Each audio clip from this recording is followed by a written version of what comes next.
നമസ്കാരം. എൻ്റെ പേര് ഷഹല. ഞാൻ 3 പഠിക്കുന്നു. എല്ലാവർക്കും എൻ്റെ ഗാന്ധി ജയന്തി ആശംസകൾ. ഗാന്ധിജി നമ്മുടെ രാഷ്ട്രപിതാവ്, ഭാരത മണ്ണിൻ അഭിമാനം.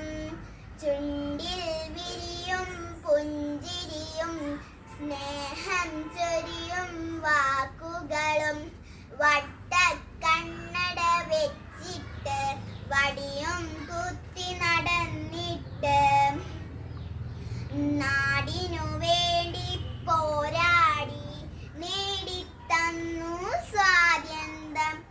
ഓർത്തിടാമീ സുദിനത്തിൽ നമ്മുടെ രാഷ്ട്രപിതാവിനെ നാം ആദരവോടെ സ്മരിച്ചിടാം. ഗാന്ധിജൻ പാതയിൽ മുന്നേറാം. ഗാന്ധിജി നമ്മുടെ രാഷ്ട്രപിതാവ്, ഭാരത മണ്ണിൻ അഭിമാനം. ഗാന്ധിജൻ പാതയിൽ